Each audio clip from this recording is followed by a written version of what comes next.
Right? Cardinal, we'd like to greet you on behalf of the OPNE and the Alpha. Here is our greeting.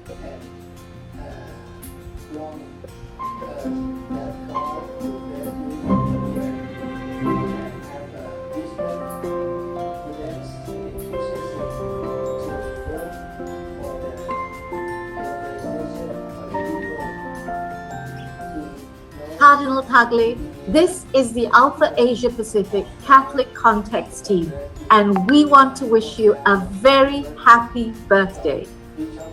From Malaysia, Selamat Hari Jadi Cardinal Tagle. Cardinal Tagle அவர்களுக்கு எங்கள் இனிய பிறந்தநாள் வாழ்த்துக்கள். From the Philippines, Malipayong Adlaw Animo Cardinal Tagle. Maligayang Karawan, Cardinal Tagle. From India, ഹൃദയം നിറഞ്ഞ പിറന്നനാൾ ആശംസകൾ cardinal താഗ്ലി. From Singapore, 祝你生日快乐，身体健康，Cardinal Tagle. Happy birthday! Happy birthday, Cardinal! Your Eminence, Cardinal Tagle, the Archbishop Simon Poe, the Bishop in charge of New Evangelization and Alpha in Malaysia. On behalf of all the Alpha friends, guests who are on this course, we'd like to wish you a very blessed birthday. And in a way, I'd like to personally extend a welcome to you. Come and visit us in Malaysia. May God bless you. So in this occasion, we will pray for you especially on your birthday and long that God will bless you, will be near you and have wisdom, prudence and enthusiasm to work for the evangelization, for the people to know and to be near the kingdom of God. May God bless you. Buon compleanno, happy birthday from Bishop Francis Xavier Vira Aponrat from Chiang Mai Diocese, Thailand. Happy birthday, His Eminence. Greetings from Thailand. Cardinal Tagle, this is Reverend Miles Tillman from the Alpha Hub in Kuala Lumpur. We want to say happy birthday and thank you for your life and your ministry that's impacting the lives of millions and the ministry of many pastors, including my own. Thank you and have a very happy birthday. Dearest Cardinal Tagle, just a very short message to wish you a very happy 65th birthday. We're so grateful for your friendship and wish you every blessing for the year ahead. Much love and God bless.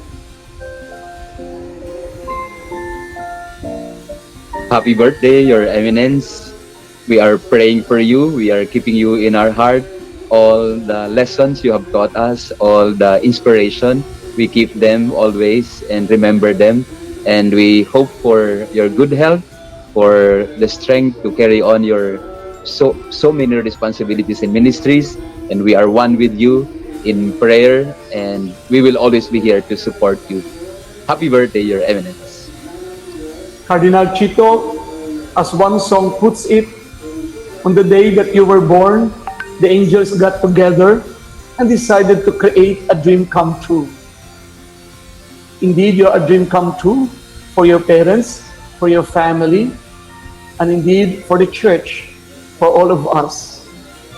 And as another song puts it, we bless the day we found you. A blessed birthday po, Cardinal Chito. Pinagpapalang kaarawan, Cardinal Chito. Happy birthday, Cardinal. Nagpasalamat tayo sa Panginoon at binigyan tayo ng maraming panahon na binigyan tayo ng mga biyaya na magpatuloy ang mga ating mga sana po ay bigyan tayo ng panahon na tayo magkasama-sama mag-anak. Happy birthday! Happy birthday, Kuya Cardinal! Nagpapasalamat kami sa another year of birthday celebration. At dalangin namin sa iyo na good health. Yun ang pinaka-importante. Alagaan ang sarili, ang katawan, pag-iisip, lalo na ang daming trabaho na binibigay sa iyo ni Pope Francis So dalangin namin sa Panginoon, Holy Spirit, at si Nana Pilar na bigyan ka ng kalusugan. Yan ang importante.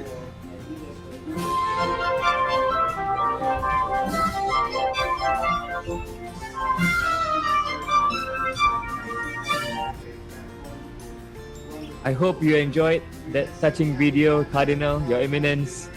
A birthday wish for you in advance. Thank you very much. What a surprise. And I'm sure everyone, if you look at the chat box, they're all wishing you a very happy birthday. So on behalf of everyone viewing right now, very happy birthday to you. But I'm not yet 65, huh? Still 64. 64. Right. Well, Your Eminence, we would like you to stay on the screen for our next item. We've titled this segment Coffee with Cardinal because it's morning in Rome and where His Eminence is right now. And also Michelle, our other very special guest who's about to join us, is calling us from London, which should be after his breakfast. You must already know who I'm talking about. He is the pioneer of Alpha and the vicar of HTB in London.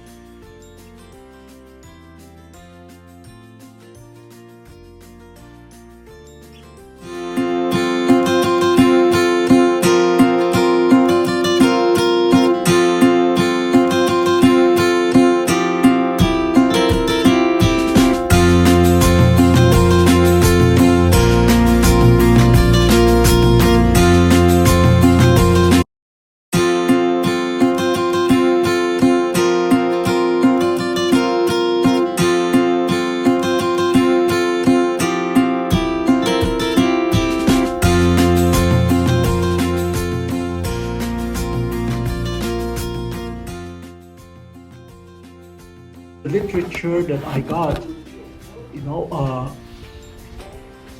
it seems that this sharing, this conference is aimed at inviting people to, especially the young, to stand again after a long period of suffering and darkness, to stand again and to walk together, to build relationships, to build communion, and in the walking together, to bear Christ to others. It's a walking which is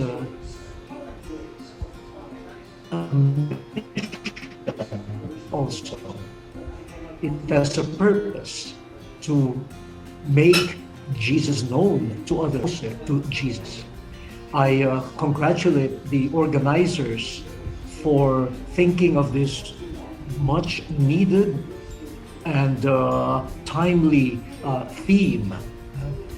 Now, again, going through the materials, I told myself, is there anything else that I could add?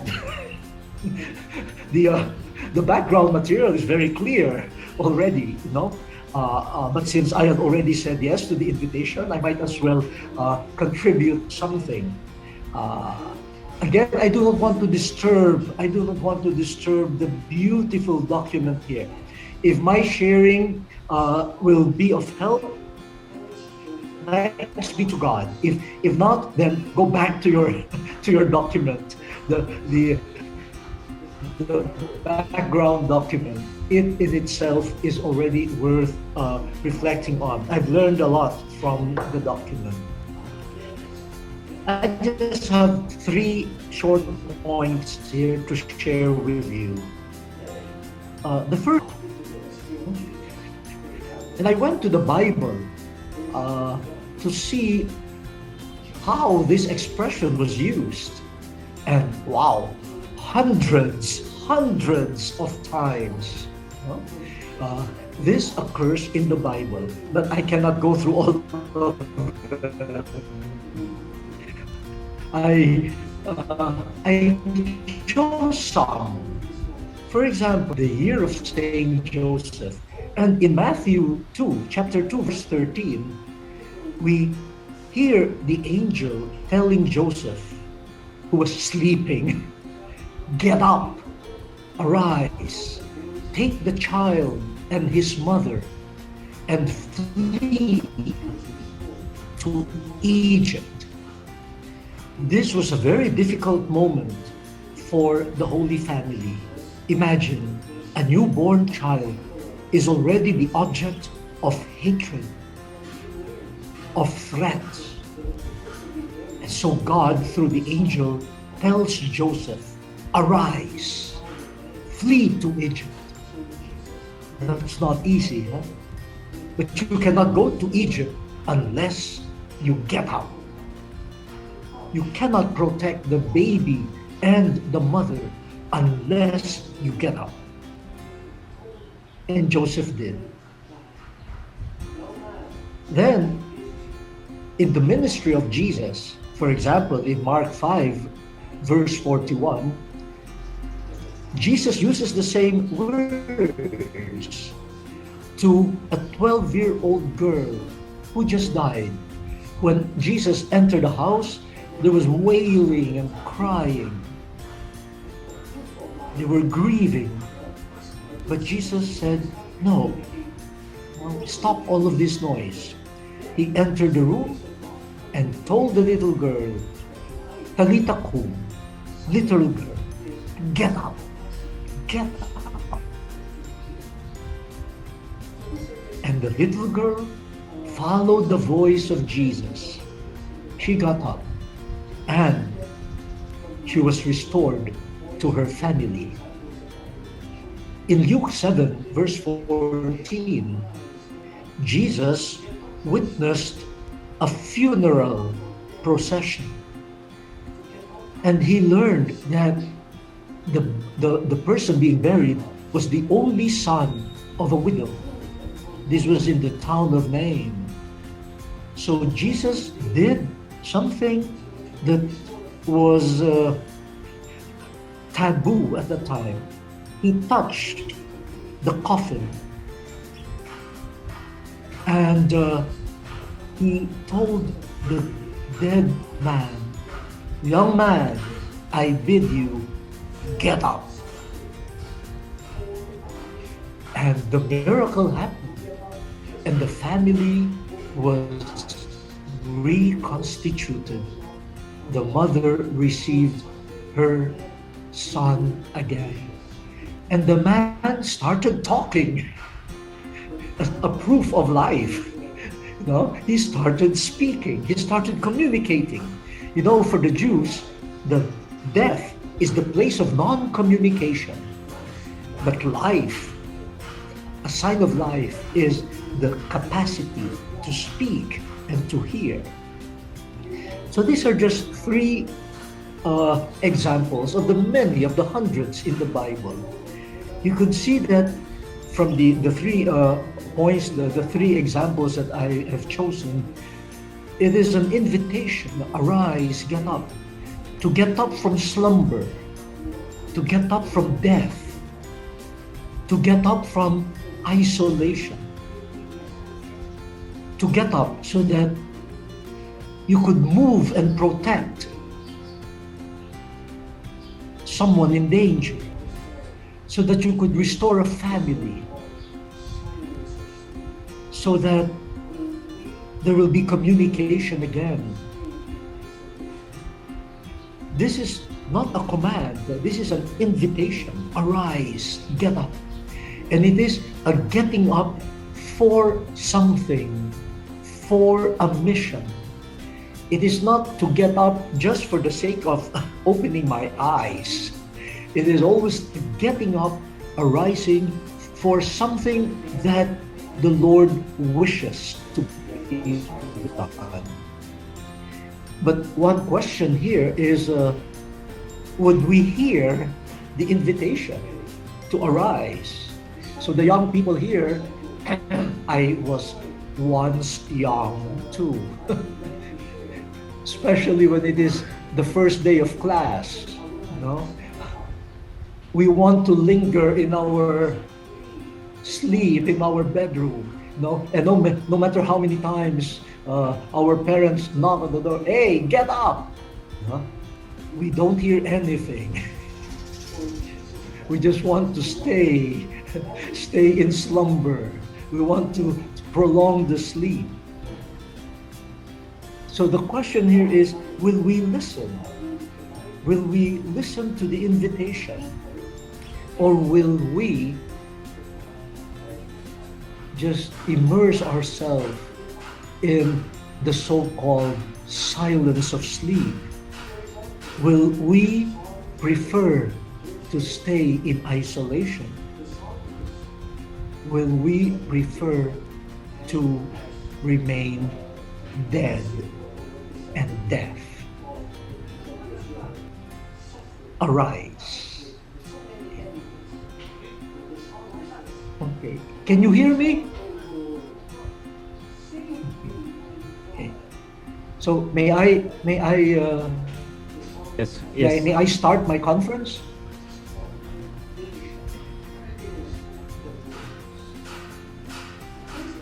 Okay.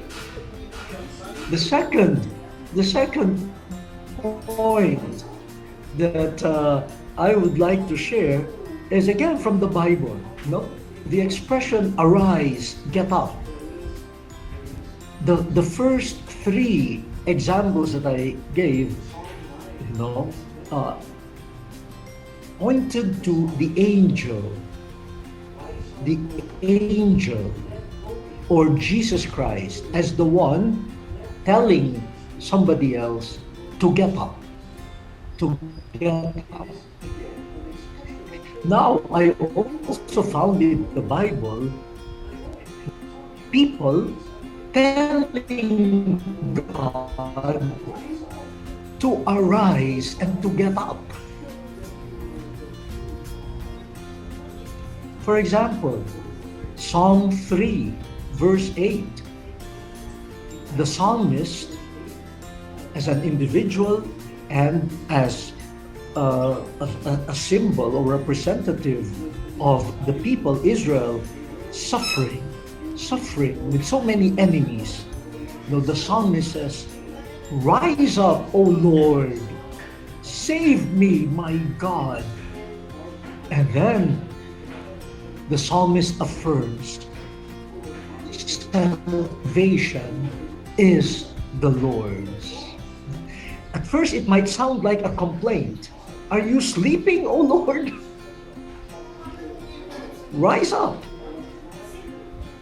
For we know salvation can come only from you. So there is this expression of faith.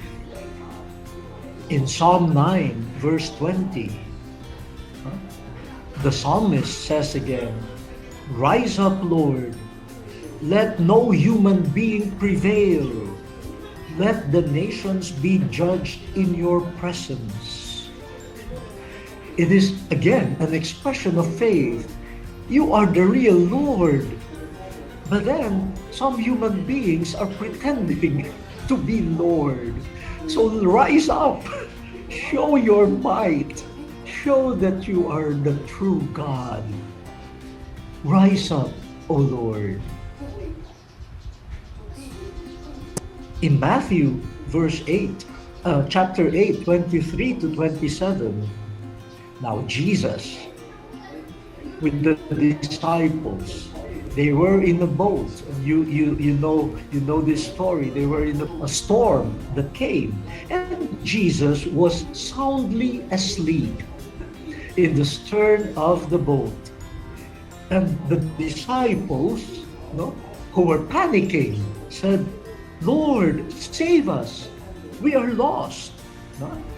The version of St. Mark, chapter 4, is more dramatic.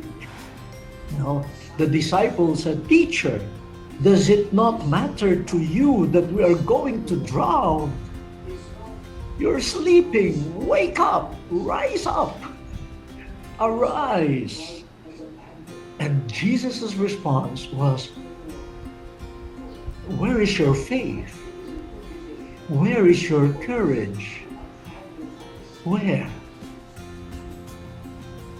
Okay, so while we are attuned to the fact that God, Jesus, invites us to rise up, there is also a tradition in the Bible where the people are the ones asking God to rise up, to wake up, to be with His people, to walk with His people.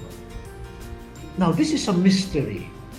It may sound like a complaint, and I think God can tolerate our complaints. God knows who we are. God knows our fears. So when we express our fears, our understanding of God's ways, I think God, as a compassionate, merciful God, can handle that. No? But when we look at all of those examples that I have pointed out too, the seeming silence of God, the seeming distance of God, or the slumber of God, is not God's forgetfulness of God's people. It is not that God has abandoned us. No. In fact, it is an invitation for us to abandon ourselves to God. It is a moment also for us to trust that even in those dark moments, God is with us, even if He seems to be sleeping. The truth is, He is with us. And Jesus will sleep in the tomb, that it is a sleep that will bring about new life for all of us. So if you feel God is asleep, okay, wake Him up, and you'll be surprised. He is awake. He is awake. And He is in communion with the many, many people who feel helpless. And God knows fully well through Jesus our helplessness. Which brings me to my third point. As you see, I'm just going back to some biblical texts, which are, I think, indicative to us of some of the directions that we need to take up. Now I would like to focus on, say, walking. Arise and walk. Walk with me. Walk with me. Yeah, walking. This is a sign of life, especially if you're walking together. I saw in the preparatory document, a reference to the two disciples on their way to Emmaus. They were walking with and as they walked, they were talking about their frustrations and everything, and Jesus walked with them, unnoticed, unknown to them. They thought He was just a stranger, and that's a beautiful assurance to all of us. As I said earlier, we might think that we are in the boat alone, that nobody cares, but Jesus is with us. In the same way that the two disciples on their way to Emmaus, they were joined by Jesus. They did not walk alone. They were not frustrated alone. There was someone who was listening to their frustration. I would like to use another Bible text about walking. And this is in Micah, the prophet Micah, chapter 6, verses 3 to 8. And I think this is a good presentation of human history and even of our personal histories. The people Israel has forgotten how God had walked with them. Part of infidelity, part of sinfulness is forgetfulness. God had walked with Israel. God had liberated Israel. God had taken care of Israel. God has brought up Israel as a child. God had walked with Israel unto maturity. But Israel forgot. And Israel walked its own way and walked with other gods.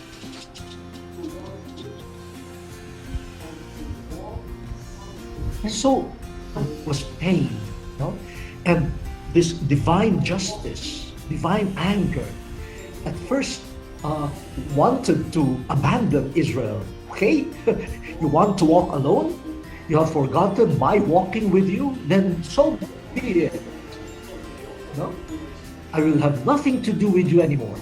But then, but God, it's not like that. No, and so God gave Israel the chance. It was like a dialogue. But look at the response of Israel. Say, okay, you're complaining, God. So what do you need? How do we appease you? Do you want holocaust of calves a year old? Or if you're not content with that, we can give you thousands of rams. Or if you want, we can even give you myriad streams of oil. Or if you're not content, I can give you my firstborn son. Just tell me. Tell us. What do you need? And God said, you have been told what is good and what the Lord requires of you. Only to do right, to love goodness, and to walk humbly with your God. I've walked with you. Can you walk humbly with me? Walk humbly with God. That's for me a wonderful expression. You walk with God, but humbly. Why? Well, I have at least two interpretations. The first is this. If you walk with God and you know you are a mere human being, you're a mere creature, and a sinner at that, when you are walking with God, well, you better walk humbly. You cannot be proud. You cannot be proud when you are walking with the mighty God. So when you walk with God, there is no other proper gait or proper manner of walking except with humility. But I prefer another interpretation. We walk humbly with God, meaning when God walks humbly. That is the character of God's walk, humility. And if we walk with God, our walk should be patterned after God's walk. When God walks, it is a humble walk. We see this especially in the compassion of God towards erring sinners. God's patience, God's inexhaustible compassion and mercy. That is God's humility. And most especially in Jesus Christ, we see in Jesus the human walk of God. And it is a humble walk. Walking with fishermen, walking with tax collectors, walking with public sinners, walking with those who are maligned. This is God walking with humanity. And Micah reminds all of us, you want to walk? Walk with God. And learn from God, learn from Jesus how to walk. And it is a humble walk. The world is suffering so much. because of people who say they are walking with others, but they walk with so much pride, with so much selfishness.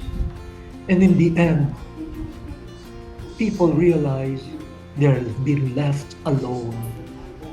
It is only a humble walk with God, with God's walk, that will assure people that they're not alone. So if we walk humbly with God, we will walk also with the people that Jesus loved.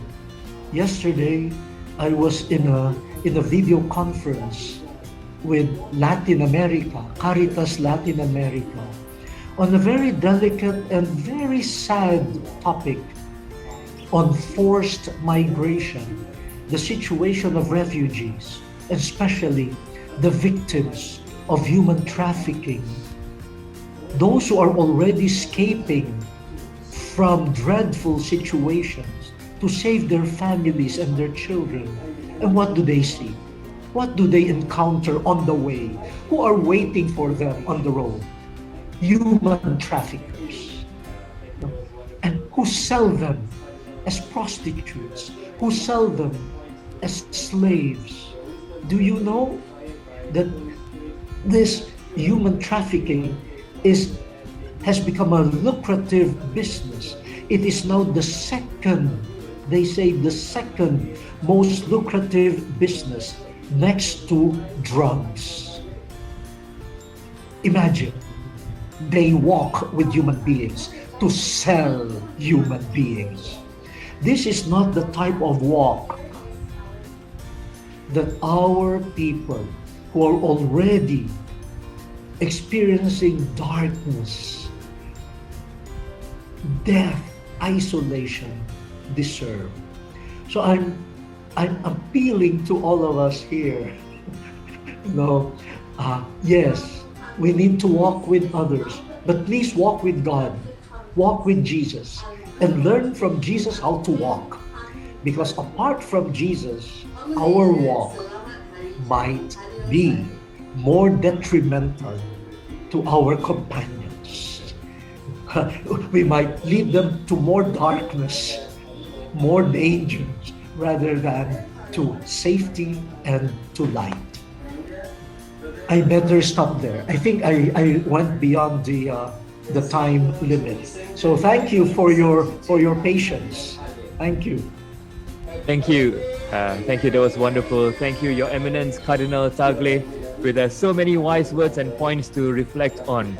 Your wisdom certainly inspired by the Holy Spirit, and I'm sure, as they say, one gets wiser as they get on in age. I'm not going to mention your age, Cardinal, but I'm going to tell our viewers your birthday is coming up in a couple of days. So on that note, Michelle, we have a surprise for Cardinal Tagle.